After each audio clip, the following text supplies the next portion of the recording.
Hello, everyone. Welcome to day 3 of the Toddler Play Conference. I am thrilled to have you here with us. My name is Holly, as you've heard like over and over again, I think, throughout the conference. But I am joined today with Adam the OT, as you may know him, and we are going to be doing a little bit of a workshop. We're going to be answering your questions and talking about some of the admin and prizes and all that stuff throughout the day.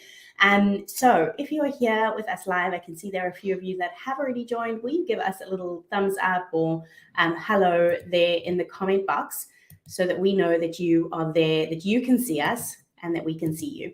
Okay, we see that people are seeing that. That's always good. Adam, it's like I tell everyone whenever I start lives, I did a live once and I was like 15 minutes in before I realized that I was on mute.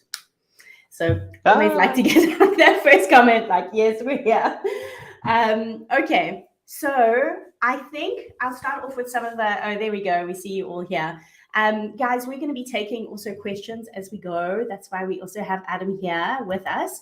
So if you have any questions, if you have, I think if you know Adam, you know he's like the king of ideas. So if you have anything that you like, oh, I need some way to engage children with this, or how do I use this toy, or whatever, I reckon, Adam, you look like, no, that's not right, but I reckon you probably have like 100 ideas up your sleeve, right?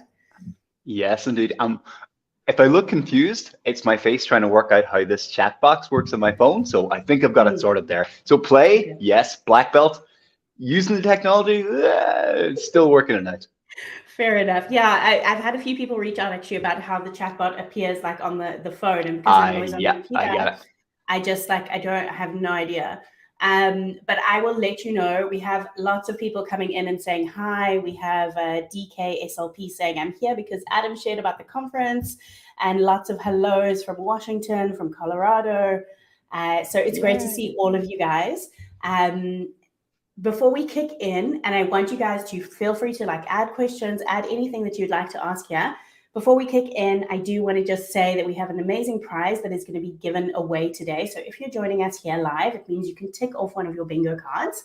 We have a bundle of things from Learning Resources. I'm so glad that they jumped on to donate a prize. The prize is worth $200 and it has like 11 different toys and things in there. Really, really fun ways to engage children. They have like so many things that I think all the OTs are like, yes, like all the tweezers and the pincers and all of that kind of stuff.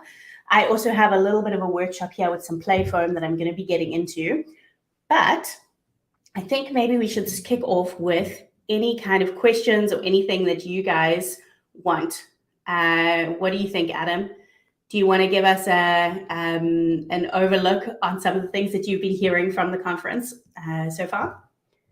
Yeah, well, the lovely thing, like as I mentioned this to a few people, I think I said to you as well, Holly, that what makes I think this conference a little bit special is how almost like the utility and how practically immediately applicable a lot of the information is. I do a lot of like in-person medical conferences, and God bless them, like a lot of my colleagues have really interesting work and good information to share, but you leave it going, that was interesting and all, but I don't really know how it's going to change what I'm going to do tomorrow compared to today. Whereas here, everyone, I'm like stacking them up in my little podcast player to catch up with them now in the coming week. And I know it's going to give me a lot of things I can use with the very next child I see. Not only that, I'm listening to things and speaking to my fellow presenters thinking, okay, I know exactly who I'm going to use that with, or I know exactly how that's going to benefit me. And I think that makes it really worthwhile because you can really see, not only is it interesting, but it's really like valuable information that you're going to use for years to come. So that's what I love. I like the practicality of it. Us OTs, we're all about practical, we're all about everyday beautiful things that are almost boring and mundane, but also beautiful and kind of, not want to say life-changing, but definitely increase your quality of life, or for a child, increase their developmental trajectory as well. So that's what I love about it. That's a very long answer to a very straightforward question. No, it was awesome. I really appreciated it. And this is also some of the feedback that I get. Like we have within the conference, we have people that are like just entering studying, whether it's for OT or PT or speech and language therapy. And then we have other therapists that are like at the end of their career. Like I think that somebody messaged me that they're like a month away from retirement or something like this. And it's great to see the feedback from everyone because you're totally right. It is like this thing of just like really the practicality, and also because working with children is really full on. Sometimes you need that like spark, that like like reignition of creativity and like enthusiasm, to really help us in the work that we're doing as well. Yeah. And you guys are all doing just such amazing work. No, what you actually said, that's a very interesting choice of words, because that idea of spark, like I was speaking to a therapist only today about who feels burned out. So her spark has fizzled out and she feels real burned out, and she's kind of fallen into position. She's just turned into a handwriting therapist, doesn't like her job anymore. It's only doing that in paperwork, and she's lost the connection to fun and function that OTs are kind of always striving towards. So doing this sort of work or bounce, you get this a lot as well. Fell into this trap. If you're working kind of in isolation and maybe you're part of a team, but you're not in a community of your peers, your educators, your therapists, where you get to kind of lift one another up. Not essentially that you're doing any formal supervision even, but more that you're able to kind of feed on one another's enthusiasm, get new ideas. I've never observed a therapist or watched another therapy session from anyone, regardless of the experience, and not come away with something that I didn't know before. Everyone knows something you don't know. So it's having that openness to new ideas. And that's like the core of OT. No one knows all of this stuff. And like it's cliche to say every child is different and presents unique challenges, but you're always learning. But the idea that there's no end point, that's like a fun aspirational thing. That's not a worrying thing. So you should love this lifetime growth and development. Wow, I love that. Absolutely. I so agree. So we have a question that I'm going to put forward. It is from Elizabeth. Nice to see you, Elizabeth. She says, is there an age that's too early to introduce sports-related ball skills like soccer? Yeah, great question, Elizabeth. I love that one. So I get this a lot from my dads, who they're passionate about football and they're a Chelsea fan. So you better believe my son's going to be a Chelsea fan too. So they buy him like baby football kits and other football. And no, there's not. Exactly. Yeah, they got cleats at no age before they walk. But if you look at something like a rule bound thing like soccer, and you're trying to think what kind of elements of that are you trying to get across? At any age, if it's even holding the ball, rolling it back and forth, if it's something with my dads, sometimes it's fantastic because it gives them a passion they get to share and enthusiasm that the baby will pick up if they know nothing about who Chelsea is and any of the players, of course. But dad's happy about this, and it's a lovely, special, shared enjoyment sort of thing. For the actual motoric skills, it depends on the child's developmental level. It could be just like manipulating and rotating the ball. You'll see me do things like, if I'm looking to build interest, I'll maybe put like some sticky painter's tape on the ball, and that makes it unusual, feels tacky. They pull that off, roll it back and forth, pick it up, put in a little bucket. If they're able to stand and kick the ball and knock over a little skittle or something, there's always elements of it. You just graded the developmentally appropriate level for the child, but more important than all that is you graded at the fun level for the child. It's not about learning the offside rule when you're 5 years old. It's about making it fun and enthusiastic and also failure free. So you're just building that enjoyment from a very early age. Like you see videos of like little baby Lionel Messi doing all the skills from an early age because he was still passionate about it then. It's the elements you can build, and then he'll get to the fun and functionality part. The one now, I have to watch out for this for things like jiu-jitsu that I'm passionate with, that parents can they can steal the fun by almost overemphasizing the importance of these things. No, just keep it fun. Reduce like the kind of the importance of all these skills. Just fun and exploratory play, and let the child lead a little bit as well. But no, again, long answer. But no, it's not. It's never too early, but it may be too early to kind of focus on the rules and the kind of the minutia of it. But just for fun, never too early for fun.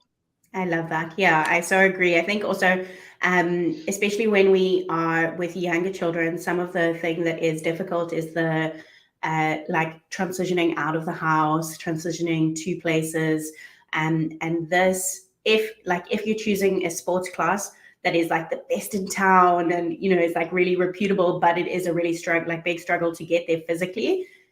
Even like something simple like your next door neighbor kind of teaching soccer, if that's an easier transition for the younger years, can also be beneficial, right? Because it's about like building the enthusiasm more than necessarily like so much of the refined skills, especially when it's like their first introduction to things. Yeah. I'll add a little tiny caveat to that though. So I totally agree. You want to make it practically beneficial, but I've had some cases where there may be a hidden motivation beside that. So I had one kid who wanted to go to a certain sports team, but then it turns out it's because his buddy that he sits in the same table with in class, he plays for that team too. So there is a social element as well that wasn't overtly obvious. It's about kind of getting down, like so many things, it's about getting down to the child's level and seeing what they're asking questions, listening to answers, and seeing where would they like to train, where would they like to play, and why was that important to them, and then getting their input. I think listening to the kids, it's very important. Yeah, absolutely. That's a great point. Okay, we have another question coming through, which is from Lisa. Lisa says, "Thank you for the live. My question: when learning to ride a bike, what is an appropriate age to start? And is balance bikes better than bikes with training wheels?" Okay, I've got some thoughts on that, but Adam, you go ahead first. Yeah, sure. Okay, let's bat this back and forth. So the training wheels with OTs, we don't love training wheels. So I know training wheels, they almost seem like, I understand why a lot of people do like them. And I understand it almost seems like a halfway house to like getting to riding bike. Look, he's riding by himself. Look at him go. He's all independent. And there's an element of developing confidence in that that's nice to see in the child, but they'll become reliant on those training wheels. And anatomically and physiologically, it's quite a different action than balance bikes, for example, are much more similar to riding regular pedal bikes than a regular pedal bike with training wheels there. Because you want that kind of shoop, as I describe it, like the side to side, push off and glide, the glide element, and that proprioceptive body awareness sort of element is that's mine, I work really well on camera, but that is kind of the important part. So training wheels they're not the end of the world. Some people kind of freak out when they see them all together. They're very easy to take off. In fact, rather than balance bikes, what I tend to do a lot is get the same bike the child's going to ride, and I'll take the pedals off it. So I'll unscrew the actual pedals and turn it into a balance bike. And then when they get good at gliding, I just put those same pedals back on. So everything else, the color, the size, the shape, the feel of the handlebars is exactly the same. They've built that confidence already, and it's just applying that one extra little step. And once they get that confidence there, and once they get that little forward momentum, like the tricky thing about learning to cycle, actually, it's a lot harder to cycle slowly than it is to cycle briskly because you don't have that forward momentum carrying you along. So that's why I would say no training wheels. I would take the pedals off the bike and I would get that shoop glide and push off going really quick. Mm-hmm. Yeah, I 100% agree with that. I did a blog post recently on this, and I think there's something on my Instagram about it as well, but there was a study that I was referencing that I think I'm going to get the stats like completely wrong on this, but they looked at like several families using a bike with training wheels and then a balance bike first. And they found that the children that used the balance bike were significantly faster in progressing to without wheels. So and again, it's like exactly what you said. It's like, it's in part that we're teaching them the skill to ride a bike, but in part we're also just like building up all of that developmental scaffolding and practicing those balance skills. Yeah. But the other part, again, being OT, I can't just leave it at that. I have some pre-teen and teen kids. If you think what the function is, or why is it important to take off those training wheels? So again, God bless the dads, but it's usually the dads will say, no, son, mate, he's got to lose those training wheels. He's too old to have training wheels on his bike. I have kids who are like teens in the spectrum. I have a non-verbal boy I work with right now, and he had training wheels for the longest time until he kind of grew out of that size of a bike. Then he actually got, what you'll see a lot of the I guess you call them supers in America, like the sort of maintenance guys for the buildings here. They have these kind of tricycles with big baskets in the back.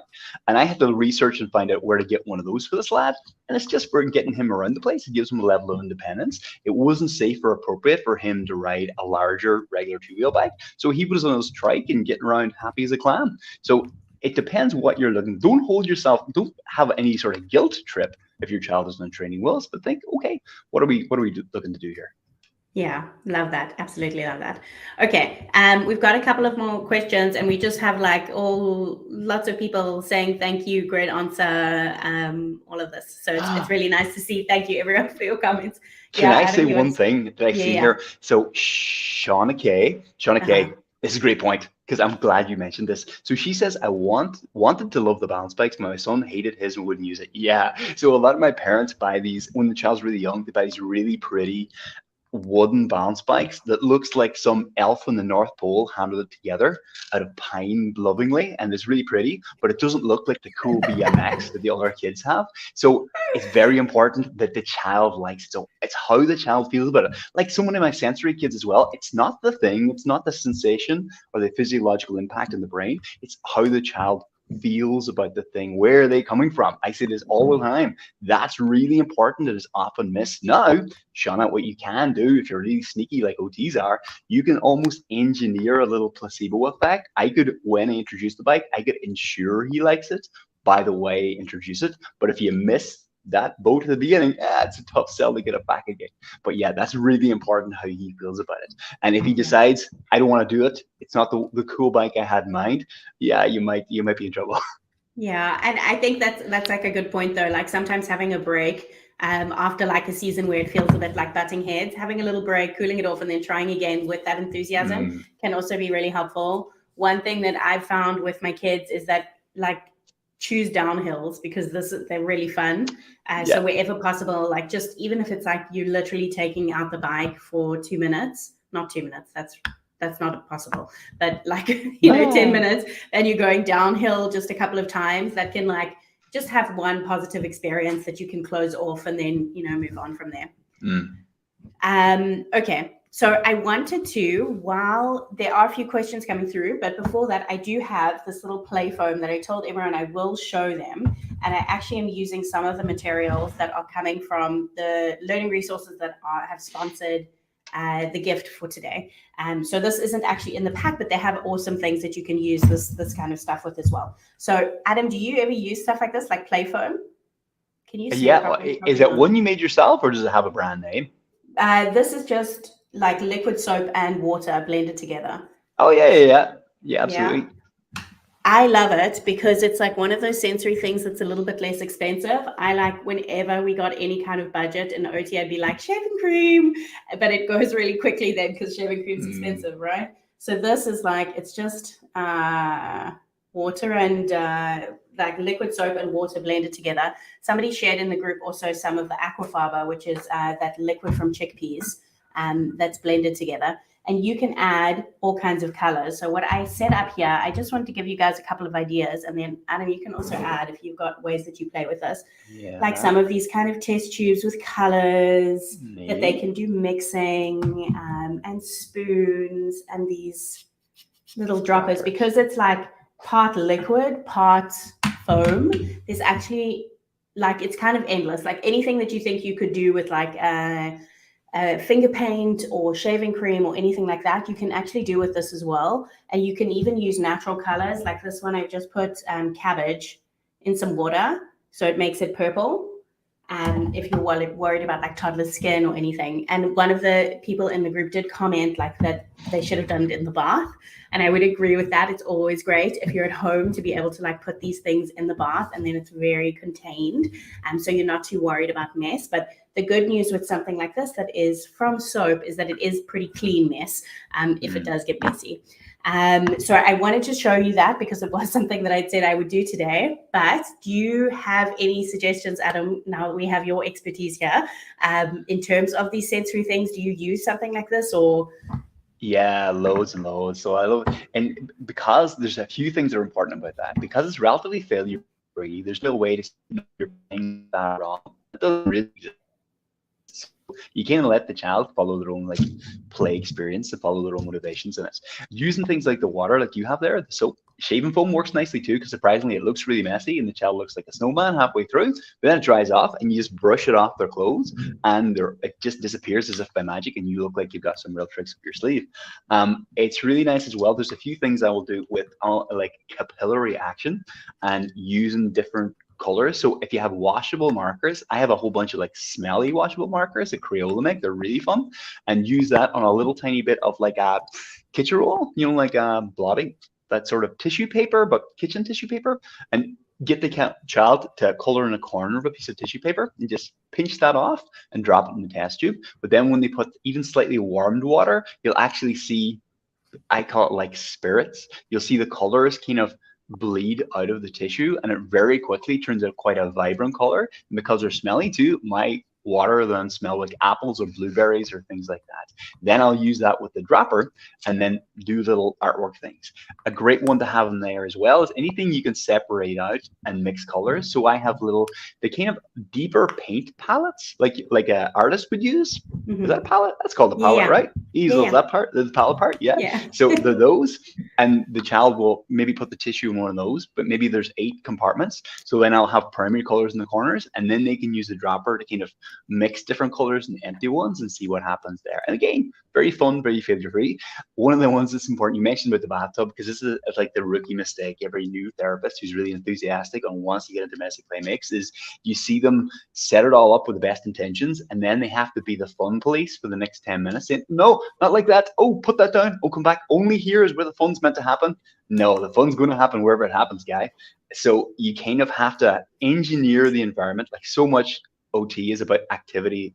I mean, like environmental adaptation. So you set it up, and then the way you'd initially intended it to happen, that's the path of the least resistance. That's the most fun option. Otherwise, if you're trying to contain it, it's like trying to contain water in a vessel that's too small. You don't know where it's going to go next, and it's not where you intended it. So doing it in the bath, we can sort of sit back and like, they're fine. If they make a mess, it's relatively easy to contain and clear up afterwards. That's important. You don't want, if you're saying the child's name more than 2 times in a row with an elevated emotionality, no, you missed a step there at the very beginning. So you just want to add to the fun. You don't want to have to put on the brakes. Yeah, I love that. I love that. I think especially also for, I mean, as a therapist, like, oh, if anybody has any like epic stories of epic failure when it comes to messy play, you are welcome to drop it in the comment box. The worst I've heard is cocoa. Like child like spraying a packet of cocoa around the room. It's like the worst thing to clean because as soon as you clean it, it spreads. Yeah, Holly, have you ever used a thing called Happy Senso? I mean, I mentioned to you before. So it's this, No. if anyone hears about it, it's like my magic trick. So it's made Yeah. by a company in Holland, the Netherlands. And it's kind of like popping, it's like shaving foam cross with popping candy, cross with liquid nitrogen. So it's really cold in the can, comes out, fizzes and pops and smells, and is moisturizing too. It's magical stuff. Google Happy Senso. But I have a few kids because it's like the nuclear option for my heavy sensory seekers. They bounce around the room, don't want to focus on anything else. And if I bring this out, it's like a spotlight on stage, boom, right into this thing. But a couple of kids at one boy, because it pops and fizzes, they want to hear it and like they listen to it. And it's really engaging. But at one boy, and what he likes to do is take a big bundle in his hand and then slam it into his ear. And then he's going to just hear crackling and popping really loudly for the next 5 minutes. Like, oh no. So he's tripping over there, listening to whatever's going on. It's like, yeah, that's not great. So we sort of monitor that one a little closely. But yeah, Happy Sense, check it out. It's very cool. Yeah, it sounds super fun. So there was just a question that came in here from Caroline, and she said, any suggestions for children that don't like to have messy hands but seek sensory input? My suggestion would be always to use spoons or anything that maybe they don't need to necessarily use their hands. Using dry ingredients can also be helpful, like rice, because they do still get quite a bit of input, but then they don't have to worry about the mess. Having stuff nearby that they can quickly clean up, like a water bowl or whatever, can be helpful. Adam, do you have any suggestions there? Yep, absolutely.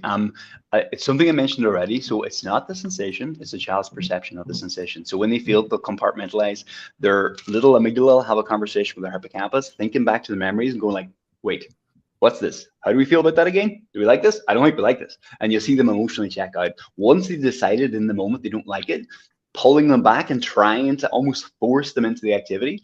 Again, God bless them, that's what my dads tend to do quite a lot, is no, you want to ensure they have a way to kind of be in the neighborhood of the experience and engage with it at their own level. Though the way you're going to do that is fun. If you can imagine like a balancing scales, if you can make the fun and curiosity and engagement outweigh the fear factor, then you're going to have a win. They'll bring themselves to the table then. So little things I'll do, have a little role play. I use like Lego Man or something interesting that you're going to be engaged with. And then he'll get lost. So I was using crystal mud, which is this type of slime that I like a lot. And I had my little Lego Man thing. chap. And then, but he then sunk in the quicksand of the crystal mud. So he's thinking about his little Lego man dude. He's not thinking about how the slime feels. And the slime's just something that's another extra part. It's just a prop in this little story that we're going through. And he's really engaging, laughing, and having a good time.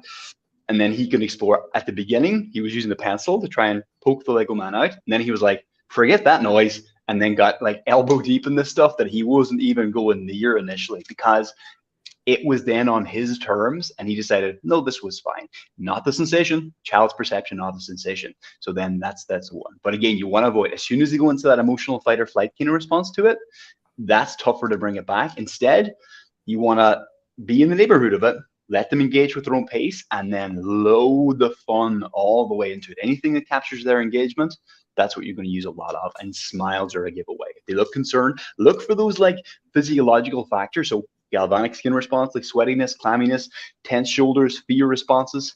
Back off a little bit. It's a marathon, not a sprint. But once they get over it, then you're off to the races. Absolutely. I think what you said like just really lines up with the talk that was today by Cara, where she spoke about like sensory fears and how this can be related to SPD. I did just want to add in this point as well that if we also like look at what sensory seeking means, or seeking input, that it might not necessarily mean that they are seeking specifically tactile input.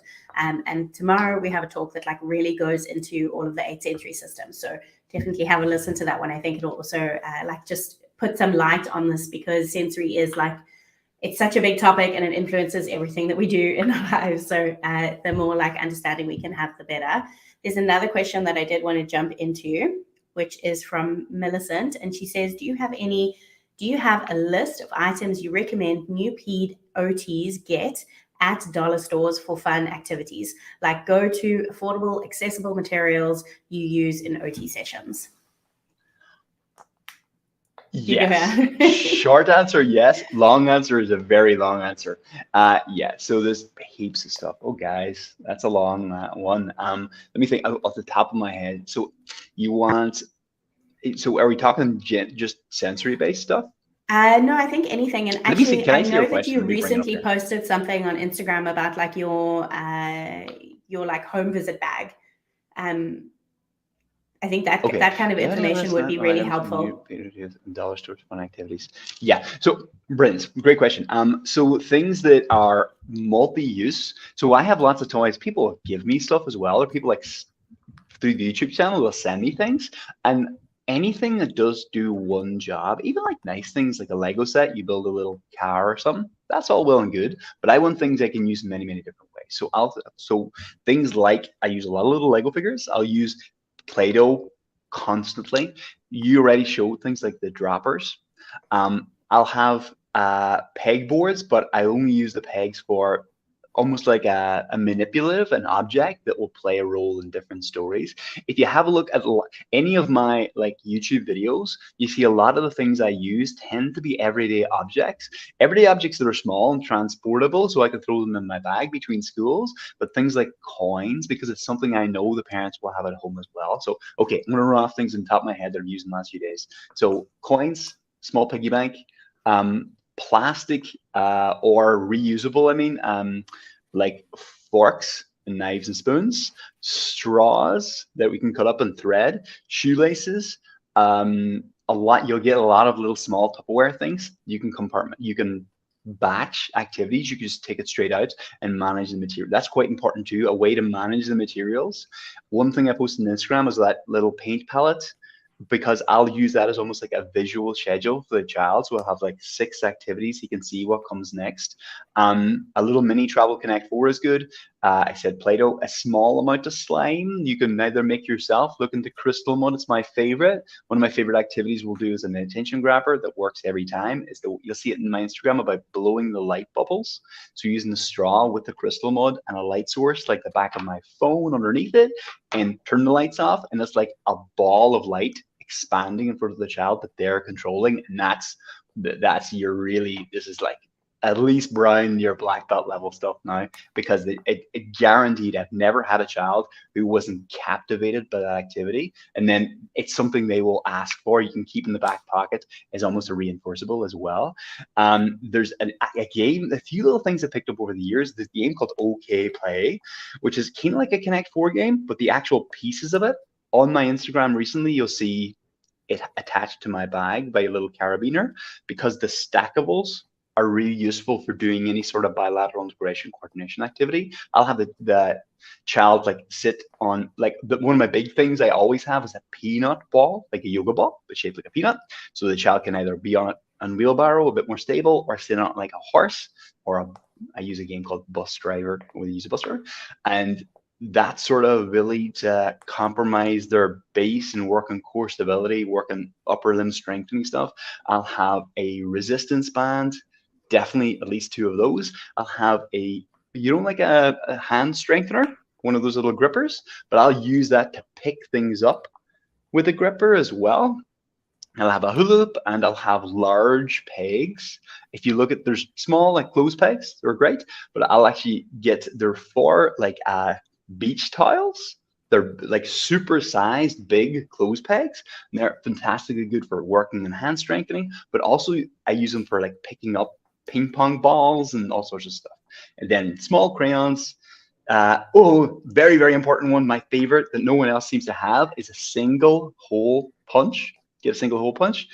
And yeah, I can't even remember what I've said so far. So that's a good jumping off point. No, yeah, that was an awesome list. It was awesome. I loved all of those things. I would also just add that wherever you're going to be working, Millicent, like encourage them to also pay for these things for you. It's so easy, whether you are an OT, a speech therapist, a teacher, educator, it's so easy to always be like bringing everything from home. But this is supposed to be provided for us in the places that we work. I have a question that came through email, so I'm just going to like move onto a different screen and read it out, and then I think that's going to be the last question that we take. So she asked about best preschooler or classroom transition strategies, as well as favorite strategies for promoting mental flexibility, which seems to be especially challenging for COVID kids who spend way too much time on their own. Okay, so the first one was preschool and classroom transition strategies, and then the second one was mental flexibility. Okay.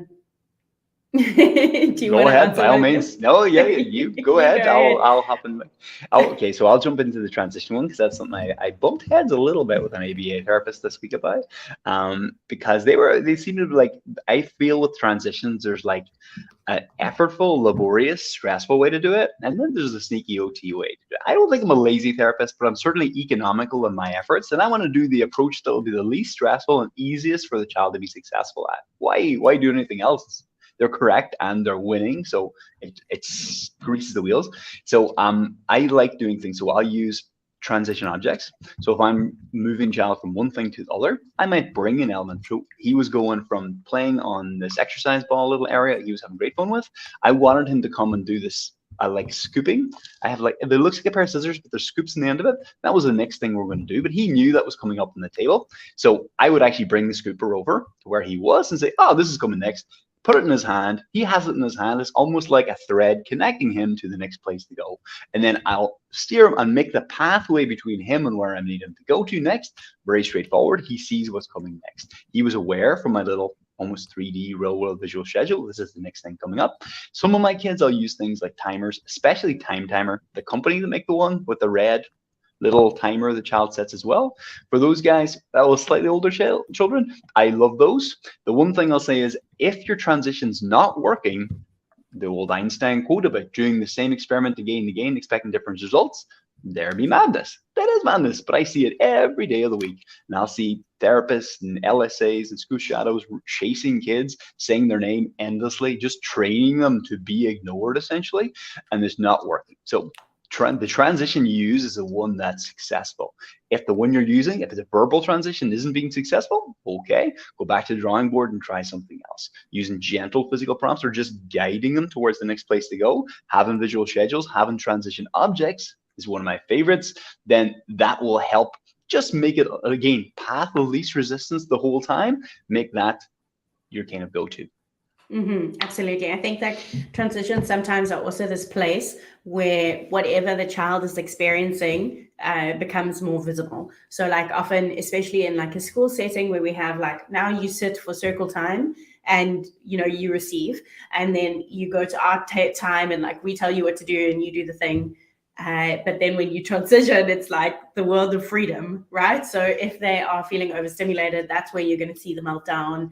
If anything that's happening, it's going to be coming out. So there's a lot of, I think, like what you said, like making the transition also that you have like the transition object and things like this for group dynamics, but then also to look in on the individual, because sometimes we have like specific things. Like I know when I worked in preschool, always there were like specific kids that they had seasons where transitioning to the food table was really, really hard because they had issues with food, because food was actually like very anxiety provoking for them. So the transition wasn't the problem. The end point to the destination was the problem. So it's kind of like looking in a nuanced approach on each child, like what's really going on and how can we better support them. Can I add one extra part to that a little bit? So there's a little rubric I use for teaching, making any learning experience successful. I originally came up with it for teaching motor skills, but it works really well for this. So I have Adam's 3 rules about something being fun, clear, and accessible. And if something's being unsuccessful, like a transition, which one of those are failing? Is it fun?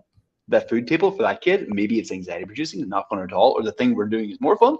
Is it clear? Does he know what the next step is? Do you know what success looks like? And what was the last? Fun, clear, and accessible. Are you making it achievable enough, simple enough to actually be successful with that little transition or that little skill activity you're trying to do?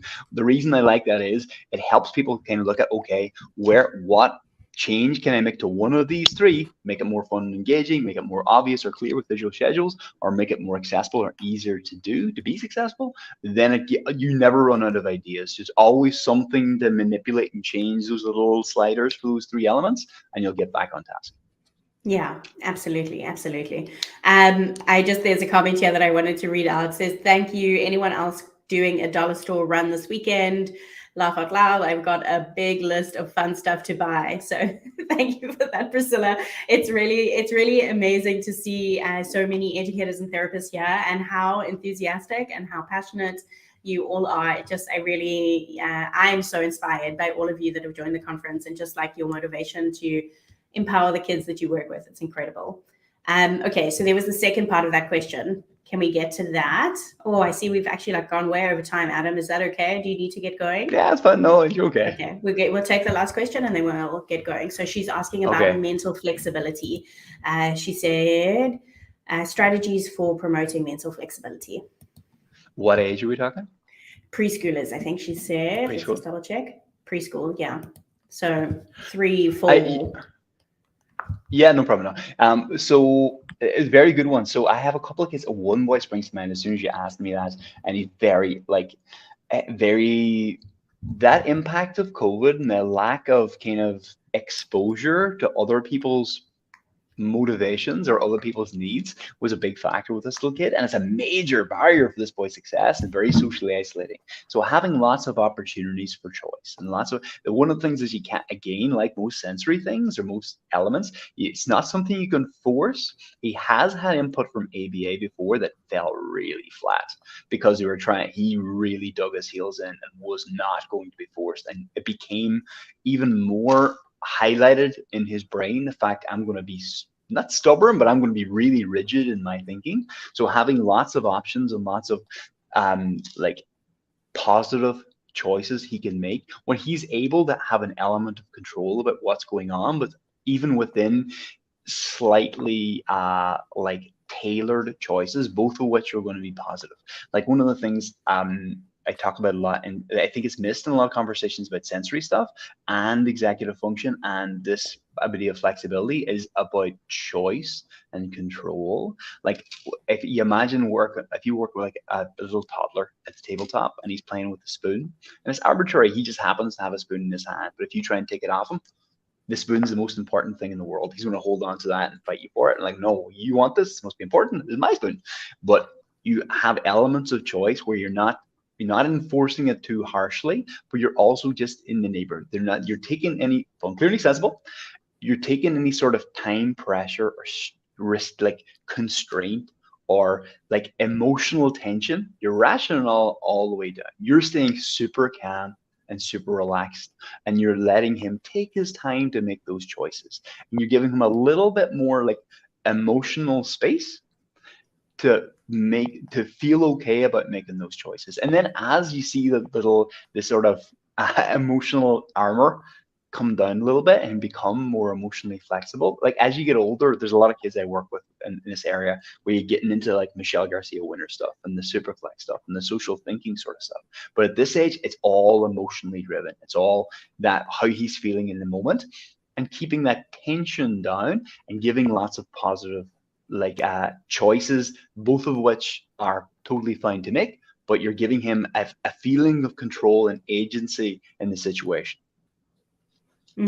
Absolutely. We have a comment here. Love the path of least resistance. Yeah, I would agree with what you've said, and just again, with each child, like you're going to have a bit of a different story. I tend to, when I see children struggling with mental flexibility or becoming like micromanagers of everything, like even with my own children, right? When they get to the point where they're like, don't open the door like this, it has to be like this, the shoe has to sit like this, and like outside of how their like natural threshold for mental flexibility and for, you know, for all of that, I have to like ask, like peel back the layers a little bit more in terms of what's changed. Is there something in the environment or in the sequence of their day that is like overstimulating them that this is happening? So really, like, this thing of mental flexibility can come in that this is a developmental component that hasn't been developed yet, and we're needing to push it a little bit more. Or it can come in, this is a sign that maybe something else is off or something has changed slightly. So just to consider both of those aspects. And then within the classroom, it's quite a tough one, right? Because we use this like schedule and rhythms is huge component of how so many little small bodies actually do all the things that they need to do in the day together as like a unified group. It's often because we have these rhythms in place, but really to be building mental flexibility, we sometimes need to break those rhythms a little bit and do things a little bit differently. So as much preparation that you can also give them if you're going to be doing something differently, and also working alongside the parents to kind of, because I think for most people, if you tell them that mental flexibility is a goal with a child, they won't, it's not like the immediate thing that we think of, right? We often think of like preschool, okay, you're learning ABCs or things like this. So also like bringing that whole team approach into understanding that this thing of being a little bit more flexible is really important. Well, I love what you said there, Holly, actually, and it made me think of something I missed that you totally picked up on. The idea, and we see it a lot, is the idea sometimes this rigidity of thought, it can be a manifestation of stress and anxiety in other areas. This is all they can control, so by golly, they're going to control it. Like one of the boys I seen even today, again, I'm don't want to like throw shade in behavioral therapists, but he would go over and touch the door a number of times, and he had to have things a certain way. I would get upset if my objects weren't the way they're meant to be and things organized. But the behavioral therapist will go and then rearrange it the other way and say, no, it's okay. And he's there.